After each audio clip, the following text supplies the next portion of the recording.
తండ్రి కుమార పరిశుద్ధాత్మ నామమునకు మహిమ కలుగును గాక. పరిశుద్ధుడైన మా తండ్రి, నీ పరిశుద్ధ నామమునకు వెళ్ళలేని స్తోత్రం ఆయన. జీవాధిపతి, ప్రేమ స్వరూపి, మీరే కొద్దిసేపు మీ బిడ్డలతో మాట్లాడండి. అల్పుడను అయోగ్యుడను ప్రభా, ఇదిగో తండ్రి మాట్లాడినది ప్రభా సేవకులతో కనుక నాయన ఎంత మాట్లాడాలో, ఏది మాట్లాడాలో వారికి అవసరమైన మాటలని ప్రభా, అవసరమైన వాక్యాన్నే ప్రభా మీరు అందించిమ్మని మా ప్రభును రక్షకుని యేసుక్రీస్తు వారిని వేడుకుంటున్నాం తండ్రి. అందరూ వచ్చారండి, మరి రాకపోతే టైం వేస్ట్ అవుతుంది. నేను ఒక మాట మరి ముందు అందరికీ వందనాలు చెల్లిస్తున్నాను. క్రైస్తవులందరూ క్రైస్తవులు కారు, విశ్వాసులు మాత్రమే క్రైస్తవులు. అలాగే అంటే దున్నే అన్ని పొలాలు కాదు, పండేయ పొలాలు. కాలేజీకి వెళ్ళే వాళ్ళంతా స్టూడెంట్స్ కాదు, పాస్ అయ్యి ఉద్యోగాలు తెచ్చుకునే వాళ్ళే స్టూడెంట్స్. సేవకులంతా సేవకులు కాదు, సంఘాలను మధ్యాకాశంలోకి తీసుకుపోయే వాళ్ళే సేవకులు. నా మట్టుకు నేను వచ్చేసాను ప్రభా, పైకి వచ్చేసాను. మరి నీవేర్రా బాబు, నీ సంగతి అంటే కింద ఉంది ప్రభా. నేను ఎంత చెప్పాను, నాకు ఈ సాకులొద్దు, నువ్వు సరైన సేవకుడు కాదు అంటాడు దేవుడు. భార్యను చేసుకున్నప్పుడు ఎంత మన జాగ్రత్తగా దేవుని సంఘం అనే భార్య ఇప్పుడు కాపుదల ఆ సంఘాన్ని మీకు అప్పచెప్పాడు కనుక చాలా జాగ్రత్తగా ఉండాలి. ఇప్పుడు నాకు ఎవరిని ఉద్దేశించి ఏ ప్రసంగాలు నేను చెప్పను, వాక్యంలోనికి మనం వెళదాము. మరి మీ క్రైస్తవులందరూ క్రైస్తవులు కాదు, మరి విశ్వాసులు మాత్రమే క్రైస్తవులు. అటువంటి విశ్వాసులను మరి విశ్వాసులుగా మారుస్తున్న సేవకులైన మీ అందరికీ నా యొక్క ప్రత్యేకమైన వందనాలు తెలియజేస్తూ ఉన్నాను. మరి అందరికీ ప్రధాన కాపరి యేసు ప్రభు, అలాగే కాపరులకు ప్రధాన కాపరి యేసు ప్రభు, మరి ఉపకాపరులు మనమై ఉన్నాం. ఈ ఉపకాపరులకు ఒక రథసారథి, మరి గొప్ప దైవజనులు, రెవరెండ్లు చాలు, బిషప్పులు చాలు, లేకపోతే ఆర్చ్ బిషప్పులు చాలు, ఆ గొప్ప దైవజనులైన మన అయ్యగారు యోబయ్య గారికి నా ప్రత్యేకమైన వందనాలు తెలియజేస్తున్నాను. గత ఆదివారం నుండి ఈ రోజు వరకు, అంటే నిన్న ఆదివారం కాకపోయిన ఆదివారం నుండి అక్కడే ఉండి సువార్త ప్రకటించాను. ఒక సొంత బిడ్డలేగా, సొంత తండ్రిలేగా, ఆత్మీయ తండ్రిలేగా ఎంతో ఆత్మానుసారమైన అనుభవాన్ని పొందాను, ప్రేమను పొందాను. మరి ఎంత చెప్పినా నేను అంత చాలదు. ఈ వాక్య సమయం కనుక మరి తక్కువ మాటలోనే అయ్యగారి గురించి చెప్తున్నాను. అయ్యగారి గురించి నేను చెప్పవలసిన లేదు, మీ అందరికీ బాగా తెలుసు కనుక నేను వచ్చి క్రొత్తగా చెప్పవలసిన లేదు. వాళ్ళు అయ్యగారు చూసినా, వాళ్ళ సేవకుల యొక్క వాళ్ళ సంఘంలోని ముఖాలు చూసినా అది సేమ్ అర్థం లేక కనపడుతుంది. ఇప్పుడు మనం కూడా ప్రభువును పోలిన వారము. ఇక్కడ ఉన్న అయ్యగారులందరికీ ప్రత్యేకమైన వందనాలండి. మీ సాక్ష్యాలు వింటూ ఉన్నాను, నాకు అర్థమైంది మీరు మీ యొక్క ఫలితాల గురించి. సరే, ఇప్పుడు వాక్యంలోకి వెళదాము. మరి కొందరి పేర్లు తెలుసు, కొందరి పేర్లు నాకు తెలియదు. మరి సపోజ్ జాన్ విక్టర్ నన్ను పరిచయం చేశాడు అయ్యగారికి. మేము మళ్ళీ అలాగే స్వర్ణ ఎవరు మన పోలవరం, ఆయన నాకు తెలుసు, వారికి వందనాలు. అలాగే ఐజక్ గారు, వారి ఇంట్లో కూడా ఇలాగ ఓన్ హౌస్ లాగా మీ అందరి ఇళ్ళల్లో ఎవరు పిలిచినా అలాగే చూసుకుంటాను నేను, అంత ప్రేమ ఉంటారు. మరి అయ్యగారు మీ పేరు చెప్పండి, అందరూ వందనాలు చెప్తాను. రవి పాస్టర్ గారికి వందనాలు. మన మెట్బల్ సలోమాన్ గారికి వందనాలు చెల్లిస్తున్నాను. సాల్మన్ గారికి వందనాలు. సునీల్ గారికి వందనాలు చెల్లిస్తున్నాను. సమీల్ గారికి వందనాలు చెల్లిస్తున్నాను. సువన్ రాజు గారికి, బంగారు రాజు గారికి వందనాలు చెల్లిస్తున్నాను. రాజ్కుమార్ గారికి, మనమంతా రాజకుమారులమే, యేసు ప్రభు రాజకుమారికి వందనాలు. దానియేల్ గారికి వందనాలు. ఎలైజే గారికి, అసలు వస్తుంటే ఎలైజే గారికి గడగడలాడటమే, గణగణ గంట అవసరం లేదు. మనం ఎలైజే గారిని అక్కడ పెట్టుకుంటే ముందు ఇవన్నీ హార్న గీరలు అనుకో అవసరం లేదు ఇక. సరే, ఐజే గారికి నా వందనాలు. పక్కనున్న సత్యబాబు గారికి నా ప్రత్యేకమైన వందనాలు. మోజెస్ గారికి నా వందనాలు. బోయాజ్ గారికి ప్రత్యేకమైన వందనాలు. చెప్పండి అయ్యారు. స్టీవెన్ కుమార్ గారికి నా వందనాలు. మోజెస్ గారికి వందనాలు. మనోహర్ గారికి నా యొక్క ప్రత్యేక అందరికీ మరి పేరు పేరున వందనాలు చెప్పే భాగ్యం దొరికింది. నేను ఈ సంవత్సరం మొదటిసారిగా నేను ఐజక్ గారు మరి దగ్గర 3 రోజులు వాక్యం చెప్పగానే వెంటనే సేవకుల మీటింగ్ 2వ సోమవారం జాన్ విక్టర్ గారి ఇంట్లో అక్కడ ఆ యొక్క చర్చిలో జరిగింది. అలాగే ఈసారి 7 రోజులు వాక్యం చెప్పిన తర్వాత మార్చిలో 1 నెల తేడా రాగానే వెంటనే 2వ ఈ సోమవారం మీతో ఉండటానికి భాగ్యం జరిగింది. నాకు అనిపిస్తుంది మీరు నన్ను చేర్చుకోకపోయినా నేను మీలో వాడిని. దేవునికి స్తోత్రం కలిగిన గాక. సరే, ఇప్పుడు ఈరోజు ఒక వాక్యాన్ని మనం ధ్యానం చేసుకుందాం. ప్రకటన గ్రంథము 11వ అధ్యాయము. దీని నుంచి మనం ఆత్మీయ పాఠాలు కొన్ని మనం నేర్చుకోవాలి.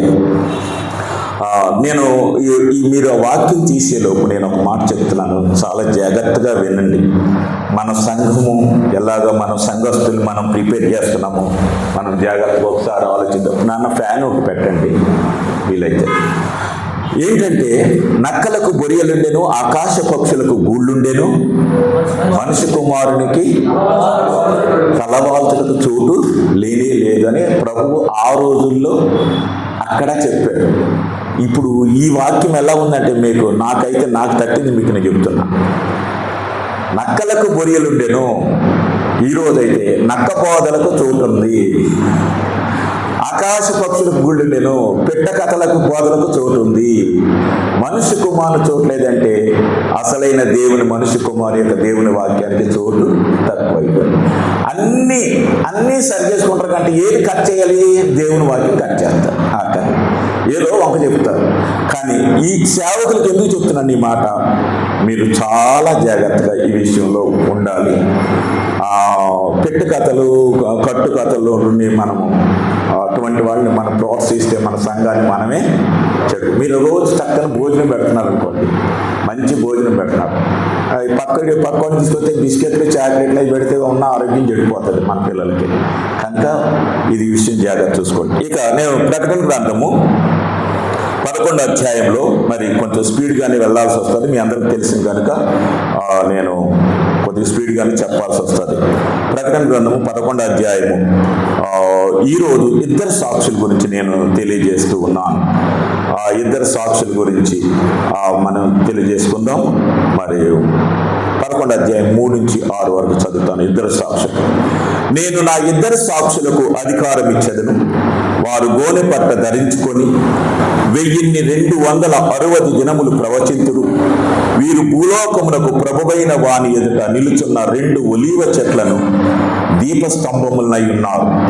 ఎవడైనను వానికి హాని చేయి ఉద్దేశించిన ఎడల వారి నోట నుండి అగ్ని బయలువెడలి వారి శత్రువులను దహించి వేయను. కనుక ఎవడైనను వానికి హాని చేయి ఉద్దేశించిన ఎడల అలాగున వాడు చంపబడదు. తాము ప్రవచించు దినములు వర్షం కురవకుండా ఆకాశం ముయ్యుటకు వారికి అధికారం గలదు. మరియు వారికి ఇష్టమైనప్పుడల్లా నీళ్లు రక్తముగా చేయుటకు, నానా విధములైన తెగులతో భూమిని బాధించుటకు వారికి అధికారం కలదు. దేవుని ప్రియమైన సంగమా, ప్రకటన గ్రంథములో బహు క్లిష్టమైన అధ్యాయం ఏంటంటే 11వ అధ్యాయం. అలాగే బైబిల్ గ్రంథంలో బహు క్లిష్టమైన పుస్తకం ఏంటంటే ప్రకటన గ్రంథం. ప్రకటన గ్రంథంలో మరలా క్లిష్టమైన అధ్యాయం ఏంటంటే 11వ అధ్యాయం. ఆ అధ్యాయంలో మరి చాలా 2-3 చాలా ఉన్నాయి. ముఖ్యంగా ఈ 2 సాక్షుల గురించి ఇప్పటికే సతమతమైపోయే సేవకులు ఉన్నారు. మోషేయా, ఏలియాయా అని ఈ విధంగా, మరి హానోకా అని ఈ విధంగా చాలా మంది ఉన్నారు. ఎవరా 2 సాక్షులు? 42 నెలలు ఆ 2 సాక్షులు దేవుని పక్షమున మాట్లాడటం, నిత్య జీవ తుది సువార్తను బోధించటం, నశించు వారి మధ్య విశ్వాసాన్ని ప్రకటించడం, క్రీస్తును ఎత్తుపట్టి లోకానికి ప్రకటించడం ఆ ఎవరా ఇద్దరు సాక్షులు? ఆ ఇద్దరు సాక్షులు ఏలియా లేక యోహానా. ఏలియా యోహాన్ లేక గోనె పట్టును ధరించిరి. గోనె పట్ట వారి వినయానికి సాదృశ్యం. ఏలియా యోహాన్ లేక ఎలుగెత్తి ప్రకటించారు. దేవుని తట్టు నడిపించారు అనేకులను. మరి ఎవరా ఇద్దరు సాక్షులు? క్రీస్తును చూపించు 2 దీపస్తంభములే అంట వీరు. ఆ దీపస్తంభములు అంటే ఏంటి? మరి ఆ దీపస్తంభములు ప్రశ్నిస్తూనే లోకాన్ని వాళ్ళు ప్రశ్నించడమే కాదు, గద్దిస్తూనే ఆ 2 దీపస్తంభాలు లేకున్నారు, 2 ఒలీవ చెట్లు లేకున్నారు. ఆ ఒలీవ చెట్లు అంటే దీపస్తంభాలకు నూనె సరఫరా చేసేది ఒలీవ చెట్లు కనుక ఒలీవ నూనెతోనే మనము అనేక కార్యక్రమాలు చేస్తాం, అభిషేకిస్తాము. బైబిల్ గ్రంథంలో ఒలీవ నూనెకి అంత ప్రాముఖ్యం ఉంది. 2 దీపస్తంభాలు అన్నారు, 2 ఒలీవ చెట్లు అన్నారు. అంతేకాక ఎవరా ఇద్దరు సాక్షులు? వాక్య ప్రకటనలో దేవుడు వీరిని బలపరిచాడు. దేవుని దైవ ప్రేరితమైన ఆత్మశక్తి గలవారు ఈ ఇద్దరు సాక్షులు. కలత చెందని హృదయం గలవారు, అపోస్తుల్లాగా హతసాక్షులేగా వీరికి ఇయ్యబడిన ఆత్మ మరితో వాళ్ళు వాక్యాన్ని ప్రకటించారు. ఎవరా ఇద్దరు సాక్షులు? దాని గురించి ఇప్పుడు మనం ధ్యానం చేసుకుంటున్నాం. దేవుడు ప్రియమైన సంఘం, ఇది చాలా వాక్యము. నేను మహబూబ్ నగర్లో పెద్ద జిల్లా, మహబూబ్ నగర్లో తెలంగాణలో పెద్ద జిల్లా మహబూబ్ నగర్. ఆ మహబూబ్ నగర్లో ఒక 300 మంది సేవకుల మధ్యన ఒక ఆడిటోరియంలో మరి ఇది చెప్పడం జరిగింది. మరి అదే వాక్యాన్ని 300 మంది ఉన్నా 30 మంది ఉన్నా అదే వాక్యాన్ని ఈరోజు మనం ధ్యానం చేసుకోబోతున్నాం. వారి కాలము, ఇద్దరు సాక్షుల యొక్క కాలము 11వ అధ్యాయము 3వ వచనంలో ఉంది. అలాగే వారి లక్షణాలు 11వ అధ్యాయము 4-6 వచనాల్లో ఉంది. వారు చనిపోవడం 11వ అధ్యాయము 7-10 వచనాల్లో ఉంది. 7-10 వచనాల్లో ఉంది. మరి వారి పునరుత్థానం మరి 11వ అధ్యాయం 11-14 వచనాలు ఉంది శ్రమ కాలంలో. ఇది అసలు ఒక 5-6 గంటలు మనము చర్చించుకునే వాక్యం. అయితే మరి నేను ఎంత కట్ చేయాలో అంత కట్ చేస్తాను. ఇప్పుడు కొంత మీరు వింటే తర్వాత మిగతా డౌట్స్ ఉంటే ఇంకోసారి ఎప్పుడైనా మనం చూద్దాం. దేవుని ప్రియమైన సంగమా, వీరి యొక్క పని ఏంటి? ఇద్దరు సాక్షులు ఎందుకు పంపించారు? ఇప్పుడు ఒక మాట చెప్తున్నాను, ఒక ఉపోద్ఘాతం లాగా. ఆది కాండము నుండి నేటి వరకు దేవుడు ఆయా కాలాల్లో ప్రవక్తలను పంపించారు. పెద్ద ప్రవక్తలు, చిన్న ప్రవక్తలు అందరూ అయిపోయారు. తర్వాత యేసుప్రభు వారు వచ్చారు. యేసుప్రభు వారు వచ్చిన తర్వాత సువార్తలు ప్రకటించారు. తర్వాత యేసుప్రభు వారు అయిన తర్వాత పౌలు, పేతురు వీళ్ళంతా వాళ్ళు ప్రకటించారు. ఆ కాలం కూడా అయిపోయింది. ఆ పుస్తకాలు మన చేతిలో ఉన్నాయి. యేసుప్రభు వారు చెప్పిన బోధలు మన చేతిలో ఉన్నాయి. అది అయిపోయిన తర్వాత పాత నిబంధన కాలము, కొత్త నిబంధన కాలము, మరి అపోస్తుల కాలం అయిపోయిన తర్వాత ఇప్పుడు మన కాలం వచ్చింది. మనము నవయుగ అపోస్తులము. దేవునికి స్తోత్రం కలుగును గాక. ఈ కాలంలో మిమ్మల్ని నిలబెట్టాడు. ఆ ప్రవక్తలు, మీరు చిన్న ప్రవక్తలైనా పెద్ద ప్రవక్తలైనా ప్రవక్తల ఆత్మతో బోధించే శక్తి మనకు ఇచ్చారు. సేవకులు మీటింగ్ పెట్టుకుంటున్నామంటే మన సొంత అవసరాల గురించి మనం ప్రార్థించడం, ఒకరికొకరు ప్రార్థించడం చాలా సంతోషం. కానీ ప్రతి ఒక్కరూ ఈ వాక్యాన్ని ఎందుకు ఈరోజు మీకు ప్రకటించడం జరిగిందంటే, ప్రతి ఒక్కరూ ఆత్మ కలిగి, ప్రవక్త ఆత్మ కలిగి, మామూలు ఆత్మ కాదు, ప్రవక్త ఆత్మ కలిగి బోధించవలసిన వారమై ఉన్నాం. అయ్యారు నా వైపు చూడండి, నాకు మరి నా వీక్నెస్ అది. నా వైపు చూడాలి. నేను మనుషులకే చెప్తాను, అందులో మనుషులు కాదు, ఇప్పుడు మీకు సేవకులకు చెప్తున్నాను. సేవకులు నా వైపు చూడండి. మీకు మనము ఏ ఆత్మ కలిగి, ఆత్మ లేనివాడు నా వాడు కాదు. మనము ఇక్కడ నిలబడ్డామంటే ఆత్మతోనే చెప్పాలి. ఇక్కడ ఆత్మ లేదంటే కొన్ని సంగతులు ఇలాగ వచ్చేసి గురుగులు లాంటి సంగతులు గోధుమలోకి వచ్చి పడిపోతాయి. ఆత్మ ఉంటే అసలు దేవుడు ఆ సంగతులే తీసుకురాడు. అందుకు నేను ఎప్పుడైనా సరే వాక్యం చెప్పేటప్పుడు ప్రభువా నేను ఎంత మాట్లాడాలో అంతే నాకు ఇవ్వు, అనవసరమైన సంగతులని నేను అసలు నాకు ఇక్కడ తీసుకురావు అని ప్రార్థన చేస్తాను. ఎందుకంటే నేను వాక్యం బోధించాలి, ఎంతో కష్టపడి అయ్యగారు నన్ను ఇక్కడ తీసుకుని వచ్చారు. ఈరోజు ఎవరు చెప్పాలో వాక్యం కానీ వాళ్ళ ప్లేస్లో నేనున్నాను, మరి వాళ్ళు కూడా సాక్రిఫైస్ చేసినట్టే. కనుక మనము ఆత్మతో చెప్పాలంటే ఇద్దరు సాక్షుల నుండి మనం ఏం నేర్చుకోబోతున్నాం. మీ గురించి నాకు ఎవ్వరికి గురించి నాకు పెద్దగా తెలియదు. నాకు తెలిసిన వాళ్ళు మాత్రం మంచి సేవకుల గురించి తెలుసు, మిగతా వాళ్ళు మంచి వాళ్ళు కాదని కాదు. మీరు అంటే అన్నం అంతా పట్టి చూడడం అవసరం లేదు, 4 మెతుకులు చూస్తే అంతా తెలిసిపోద్ది. అలాగే మీదంతా ఒకటే కొండలో వండిన అన్నం అనుకుంటున్నాను. యోగు గారు మరి వంట చేసిన మీరంతా ఒక లైన్ సేవకులు అనుకున్నా. ఇప్పుడు సేవకులది ఏంటి అంటే వీరు వాక్యాన్ని అభినందించడం. ముందు ఇక్కడ ఎప్పుడు ఇద్దరు సాక్షులు వస్తారు ఇది కూడా తెలుసుకోవాలి. సంఘం ఎత్తబడిన తర్వాత 7 ఏళ్ళు విందు అయిపోయిన తర్వాత 7 ఏళ్ళు విందు అక్కడ జరుగుతుంటుంది, 7 ఏళ్ళు శ్రమలు ఇక్కడ జరుగుతూ ఉంటాయి. ఈ 7 ఏళ్ళ శ్రమల్లో 3.5 సంవత్సరాలు అయిపోతాయి. 3.5 సంవత్సరాలు అయిపోయిన తర్వాత మిగతా 3.5 సంవత్సరాల్లో వీళ్ళు వస్తారు. ఈ కాలంలోనే సేవకులు ఇప్పుడు బోధిస్తున్నారనమాట, ఎవరు విడువబడిన వారికి. ఇది చాలా మందికి కొంతమంది కన్ఫ్యూజ్. అంటే విడువబడిన వాళ్ళకి విడువబడిపోతారండి, ఇక వాళ్ళు నరకానికి పోతారనుకుంటారేమో. కాదు, విడువబడిన వాళ్ళకి ముద్రల సమయంలో దేవుడు కొంత అవకాశం ఇస్తాడు, బూరల సమయంలో కొంత అవకాశం ఇస్తాడు. ఎందుకంటే మీ దేవుడు న్యాయవంతుడు, సత్యవంతుడు కదా, మమ్మల్ని మరి నరకంలో తోసేస్తాడా? విడువబడిన వాళ్ళ 4 గ్రూపులైన కూడా చెప్పాను. అంత్యక్రీస్తు గురించి 1 జనవరి చెప్పినాడు. 4 గ్రూపులు. మొదటిది అన్యులు, 2 నామకార్థ క్రైస్తవులు, 3వది యూదులు, 4వది ఎత్తబడిన రెవరెండ్లు, బిషప్లు, పాస్టర్లు, వీళ్ళంతా సో కాల్డ్ దేవుని జనులని చెప్పుకునే సువార్తికులు కానీ ఎవరైనా కానీ 4వ గ్రూపులో కొందరు ఉంటారు. అప్పుడు అంటే మనలోనే కొందరు, అంటే మన ఇక్కడున్న వాళ్ళు కాదు, సేవకుల్లోనే కొందరు విడువబడే గ్రూప్ ఉంటుంది. సరే, ఇప్పుడు ఆ విడువబడిన వాళ్ళు దేవుణ్ణి ప్రార్థిస్తారు, అయ్యా ఆ ఒక్కటే నేను మార్చుకోలేకపోయినా ఆయన, నేను సేవకునై ఉండి, లేకపోతే విశ్వాసనై ఉండి, లేకపోతే సంఘ పెద్దనై ఉండి, లేకపోతే సువార్తికుడినై ఉండి, లేకపోతే ఇంటింటే కరకత్రాలు ఊరించేవాడు ఉండే అయ్యింది, నేను విడుపడ్డానయ్యా నన్ను క్షమించునైనా. నా సంఘమేమో 7 ఏళ్ళ విధిలో ఉంది కొందరు, కానీ నేను విడుపడ్డాను అని పరిచారకులే కానీ, సేవకులే కానీ, సువార్తికులు కానీ ఎవరైతే విడుపడ్డారో వాళ్ళు కన్నీటితో ప్రార్థన చేస్తారు. అప్పుడు వీళ్ళు ప్రార్థన చేయడమే కాదు, సైతాన్ని ఎదురుకిస్తారు. వాడు 666 ముద్ర వేయించుకోమంటే నేను వేయించుకోను, నా తప్పు జారి నేను ఆ ఒక్క సబ్జెక్టు నేను ఫెయిల్ అయిపోయాను 10th క్లాస్లో, ఇప్పుడు ఇంట్లో ఉండవలసిందని మా పూర్వకాల టైంలో అనేవారు. కనుక ఆ ఒక్కటి నేను మాట్లాడుకోవడానికి వల్ల నేను విడుపడ్డాను, 7 ఏళ్ళు శ్రమల్లో నేను వండుకోవాల్సి వచ్చింది అని కొంతమంది ఇందులో ఈ 4 గ్రూపుల్లోనూ అన్నిళ్ళు కూడా ఏడుస్తారనమాట.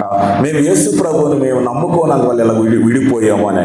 అన్యులు కూడా సైతాన్ని ఇక్కడ అన్యులు కూడా ఇప్పుడు సువార్త ప్రకటిస్తారు కొందరు. ఇక్కడ 2 సాక్షులు అంటారు.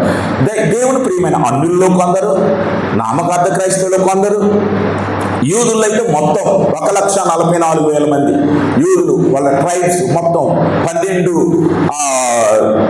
ట్రైబ్, 12 గోత్రాలు, వాళ్ళు మొత్తం వ్యతిరేకించేస్తారు సైతాన్ని. ఇక అలాగే సేవకుల్లో కూడా 90%, 80%. నిన్నటి వరకు బైబిల్ పట్టుకున్న వాళ్ళు కొంతమంది వాడి వైపు వెళ్ళిపోతారు ప్రలోభాలతో, ఎవరైతే అబద్ధ ప్రవక్తలతో కూడారు. మిగతా వాళ్ళు మాత్రం కన్నీటి మున్నీటితో ఉన్నప్పుడు అప్పుడు వాళ్ళు సైతాన్ని మాత్రము వాడు ఎదిరికిచ్చేస్తారు. ఇక మిగిలిపోయిన వీళ్ళంతా ఈ 4 గ్రూపులు, ఆ మిగిలిపోయిన వాళ్ళంతా ఇక చెప్పాను, వీళ్ళు చనిపోతారు, సైతాన్ చంపించేస్తాడు. వీళ్ళంతా ఎక్కడికి వెళ్తారంటే పరదేశ్ వెళ్తారు. ఆ పరదేశ్ వెళ్ళినప్పుడు మళ్ళా ఎప్పుడు లేస్తారంటే 1010 లేస్తారు. ఇక్కడికి మీకు అర్థమైతే మరొకసారి అర్థమయ్యే ఉంటుంది. ఇక్కడ వరకు ఇది ఇక్కడ నుంచి ఇప్పుడు ప్రారంభం. ఇప్పుడు ఈ సమయంలోనే, ఈ కష్టకాలంలోనే, మహాశ్రమల కాలంలోనే ఇక ఆఖరిగా ఇది ఆఖరి సువార్త. 4 సువార్తలు అయిపోయినాయి, అపోస్తలు అయిపోయి, మనం అయిపోయాము, సంఘం ఎత్తబడింది. ఇప్పుడు ఆ 7 బూరల మధ్యన ఇప్పుడు 7 బూరలు అయిపోగానే ముద్రలు అయిపోయి 7 బూరలు అయిపోయి దేవుడు అప్పటికి అవకాశం ఇచ్చాడు. ఇంకా ఎవరైనా మారు మనసు పొందుతారేమో ఇంత శ్రమల్లో కూడా అని ఆఖరిగా దేవుడు 2 సాక్షుల్ని పంపుతాడు. ఆ 2 సాక్షుల్ని పంపుతాడు. ఇప్పుడు ఆ 2 సాక్షుల గురించి మనము మాట్లాడుకుంటున్నాం. ఇది లాస్ట్ ఛాన్స్ అన్నమాట. 2 సాక్షులు. ఎందుకంటే ప్రవక్తలు అయిపోయారు, మనలాంటి సేవకులు అయిపోయారు. సేవకులేమో చాలా మంది అక్కడ ఉన్నారు. వీళ్ళంతా కొంతమంది మిగిలిన సేవకులనేమో చంపబడ్డారు, వాళ్ళు పరదేశంలో ఉన్నారు. ఇక సువార్తను బోధించడానికి భూమి మీదకి ఎవరు లేరు. దేవుడు ఎందుకు ఈ 2 సాక్షులు పంపాడంటే, నెక్స్ట్ ఏంటంటే పరలోకము నుండి పాత్రలు అక్కడ కుమ్మరించబడతాయి. 5 మణుగుల అగ్ని భూమి మీద అగ్ని వర్షము కురిపించబోతున్నాడు. పూర్వకాలం అయితే నోవాహు టైంలో జలప్రళయం, ఇప్పుడు అగ్ని జలప్రళయం కదా, జలప్రళయం అంటే తెలియదు, అగ్ని ప్రళయంతో కురిపించబోతున్నాడు. సో ఫైనల్ ఎండింగ్ లో ఇప్పుడు 2 సాక్షుల్ని ఆయన పంపించబోతున్నాడు. కనుక ఇప్పుడు 2 సాక్షులు వాక్యాన్ని ఎంతగా అభినందించాలో, ఎంతగా సొంతం చేసుకోవాలో వాళ్ళందరికీ అక్కడ ఉన్న వాళ్ళకి మరి ఈ 2 సాక్షులు చేస్తారు. వాక్యానుసరణలో బహుగా పరీక్షించుకోండి, ఇక ఆఖరి సమయము అని వాళ్ళు అది చెప్పడమే కాకుండా వాక్యాన్ని ఉపదేశిస్తూ ఉంటారు. దేవుడు ప్రియమైన సంగమా, మనం అనుకుంటాం, ప్రభా నేను సేవకు వెళ్ళాలంటే నాకు ఏదైనా వరం ఈ ప్రభా, స్వస్థత వరమో లేకపోతే ఇంకో వరమో, ఆ వరం ఇస్తే కానీ ప్రజలు నా ఎద్దకు రాలేరు కనుక నాకు ఒక వరం ఈ ప్రభా అని మనం సేవకు వచ్చేటప్పుడు మనం అనుకుంటామండి. అలాగే దేవుడు కూడా 2 సాక్షులకి వరాలు ఇచ్చి పంపుతున్నాడు. అయ్యారు నా వైపే చూడాలి, లేక నేను ప్రకటించిపోయిన పర్వాలే. 2 సాక్షులకి దేవుడు వరాలు ఇచ్చారు. ఏంటంటే అగ్నిని కురిపించే వరం. అగ్ని నోటితో మాట్లాడితే అగ్ని వస్తుంది, లేక ఎప్పుడు వర్షం కావాలంటే వర్షం వస్తుంది, ఎప్పుడు తెగుళ్ళను పంపించాలంటే తెగుళ్ళు వస్తాయి. అంతకుముందే 7 ఏళ్ల శ్రమల్లో ఈ 3.5 సంవత్సరాలు కావలసినన్ని కష్టాలు ఉన్నాయి, అయినా కొందరు మారలేదు. ఇప్పుడు ఆఖరిగా నా మాట అగ్ని వంటిది కాదా అని ప్రభు అంటాడు. 2 సాక్షులలో నోట నుండి అగ్ని వస్తుంది, అగ్ని. లేక వర్షం కరుయాలంటే వర్షం వస్తుంది, లేక తెగుళ్ళు రావాలంటే తెగుళ్ళు వస్తుంది. అంటే మోషే కాలంలో ఐగుప్తులో చేసిన ఆ 10 అద్భుతాల్లో దేవుడు వీళ్ళకి కూడా మరలా తిరిగిస్తున్నాడు. నేను ఇంకొక మాట చెప్తున్నాను, ఎప్పుడైనా సరే ప్రకటన గ్రంథము 65 పుస్తకాల్లో ఉన్న సంగతులన్నీ ఎక్కడో చోట క్రోడీకరించుకుని వస్తుంది, సేమ్ రిపీట్ వస్తుందన్నమాట. మోషేకి ఇచ్చిన అద్భుతాలు ఈ 2 సాక్షులకు ఉన్నాయి, ఏలియాకి ఇచ్చిన అద్భుతాలు 2 సాక్షులకు ఉన్నాయి. కానీ హానోకు ఏ అద్భుతాలు చేయలేదు కనుక హానోకు ఎత్తబడ్డాడే తప్ప హానోకు ఏ అద్భుతాలు చేయలేదు, దేవునితో కొనిపోయిపోయాడు. ఇప్పుడు చాలా మంది ఆ 2 సాక్షులు ఎవరండి, చెప్పరా చెప్పరా చెప్పరా అని అంటారు. ఆ 2 సాక్షులు ఎవరో ఆఖరికి మనం తెలుసుకుంటాం. ఇప్పుడు వీరు చేసేది ఏంటి, 1260 రోజులు వాక్యాన్ని ప్రకటిస్తారు. ఇక ఎండింగ్ డేస్ లో వీళ్ళు చేసేదేంటి, వీళ్ళు ఎంత కష్టపడినా మేలు వాక్యము ప్రకటించిన ఓడిపోయినట్టు కనిపిస్తారు, కానీ చివరి విజయం వీళ్ళదే. 3వ దినాన వీళ్ళు చనిపోయిన తర్వాత పునరుత్థానంతో శక్తితో లేస్తారు. వీళ్ళ అధికారమున్న సాక్షులు. ఇప్పుడు బాప్తిస్మ యోహాను అధికారంతో ప్రకటించారు రాజు దగ్గరికి వెళ్ళి, ఇదిగో హేరోదియను ఉంచుకున్నామని. అలాగే అధికారం ఉన్న సాక్షులు. అంతేకాకుండా దేవుని ప్రియమైన సంఘం దేవుని కొరకు మాట్లాడటం, దేవుని కొరకు సాక్ష్యం వేయటం, ఆయన పక్షంగా మరి ఆ వాక్యాన్ని ప్రకటించడం వీళ్ళు ప్రధానమైన ఉద్దేశం. వీళ్ళు గోనె పట్ట కట్టుకున్నారు. ఎందుకు గోనె పట్ట కట్టుకున్నారు అని అంటే నేను కొంచెం స్పీడ్గా వెళ్తున్నాను నాకు టైం గురించి. ఎందుకు గోనె పట్ట కట్టుకున్నారంటే గోనె పట్ట విచారానికి సాదృశ్యం. గోనె పట్ట మరి దీనికి ఏది మనం ఉపవాసం అన్న చేసినప్పుడు సాదృశ్యం. గోనె పట్ట ప్రభా నేను బూడిద లాంటి వాడిని, నేను బొగ్గు లాంటి వాడిని, నేను మట్టి లాంటి వాడిని అని తనకు తాను తగ్గించుకోవడానికి సాదృశ్యం. మనము రిఫరెన్స్ ఇప్పుడు నేను చెప్తే టైం చాలని యెషయా గ్రంథం 22:12 మరి యోనా 3:5 గోనె పట్ట గురించి మనం చూస్తాం. గోనె పట్ట బహు దుఃఖానికి, అంటే ఈ వస్త్రాలు తీసేసి గోనె పట్ట కట్టుకునేవారు. ఇప్పుడు మనం ఉపవాసం ఉంటున్నాం, ఉపవాసం ఉన్నా కానీ మామూలు వస్త్రాలు ఇస్తున్నాం, అలా కాదు. పూర్వకాలము పాత నిబంధన గ్రంథంలో గోనె పట్టలు కట్టుకుని అలా రోడ్డు మీదే ఉండేవారు, నది రోడ్డు మీద. ఆ రోడ్డు మీదే, ఆ చర్చిలో కాదు, ఇళ్లలో కాదు, రోడ్డు మీదే నినివే ప్రజలు కానీ ఎవరైనా సరే. ఇప్పుడు వీళ్ళిద్దరు వస్త్రధారణ అంటే గోనె పట్టలు. వీళ్ళిద్దరూ ఎవరిని పోలి ఉన్నారు? ఒలీవ చెట్లను పోలి ఉన్నారు. ఒలీవ చెట్టు పరిశుద్ధాత్మకు గుర్తు, ఒలీవ చెట్లు పిల్లలకు గుర్తు. ఒలీవ యొక్క తైలము దేనికి గుర్తు అంటే ఒలీవ యొక్క తైలము ఎవరైనా అభిషేకించాలంటే ఒలీవ తైలంతో మనము అభిషేకిస్తాం. దేవునికి స్తోత్రం కలుగును గాక. హల్లెలూయా. దేవుని ప్రియమైన సంగమా, సరే జకర్యా గ్రంథము 4:2-3 చదువుతున్నాను. నేను చదువుతున్నాను, తీసింది. నీకు ఏమి కనబడుతున్నదని అడుగగా నేను సువర్ణమైన దీపస్తంభమును, దాని మీద ఒక ప్రమిదయను, దీపస్తంభమునకు 7 దీపములను, దీపమునకు 7 గొట్టములను కనబడుతున్నవి. మరియు 2 ఒలీవ చెట్లు దీపస్తంభమునకు కుడి పక్కన ఎడం ప్రక్కన కనబడుతున్నవని చెప్పాను. వీళ్ళు ఒలీవ చెట్లను పోలి ఉన్నారు, దీపస్తంభములను పోలి ఉన్నారు, దీపస్తంభంలో పోలి ఉన్నారు. ఈ జకర్యా 4:12 బంగారపు కొమ్ముల్లో ఉన్న సువర్ణ తైలము దీపస్తంభాన్ని పోలి ఉన్నారు. ఈ ఏంటి 2 ప్రాముఖ్యమైన పండుగ తీసుకొచ్చి అద్దంలో చూపించినట్లు ఒక మాట చెప్తున్నాను. ఒలీవ చెట్లు వీళ్ళే అంటే పరిశుద్ధ తైలమును పోలి ఉన్నారు. దీపస్తంభానికి నూనె సరఫరా చేస్తున్నారు. దీపస్తంభం అంటే సంఘము. దీపస్తంభం సంఘమైతే వెలుగుతున్న దీపాలు ఎవరంటే విశ్వాసులు. దేవునికి స్తోత్రం కలుగును గాక. ఇదొక నేను చెప్పాను. దీపస్తంభము సంఘమైతే ఆ 7 దీపం వెలుగుతున్న దీపములు విశ్వాసులైతే మరి మేమెవరమని అంటే ఆయన కుడి చేతిలో 7 నక్షత్రములు ఉండేను. ఆ కుడి చేతిలో ఆ 7 నక్షత్రములే సేవకులు. అందరూ ఒకసారి గట్టిగా హల్లెలూయా చెప్తామా? నీ స్థానము నక్షత్రము యొక్క మీకు తెలుసు. దానియేలు గ్రంథంలో కూడా మన సువార్తను ప్రకటించేవాళ్ళు మరి నక్షత్రాలు పోలి ఆయన కుడి చేతిలో పెట్టుకున్నాడంట 7 నక్షత్రాలు. దీపస్తంభములేమో విశ్వాసులు, దీపమేమో సంఘము. కనుక ఇప్పుడు ఇక్కడ ఎంతమంది అయితే సేవకులు ఉన్నారో మీ సంఘాలు దీపములు, దీపస్తంభములు, మీ విశ్వాసులు దీపములు, మీరే నక్షత్రం.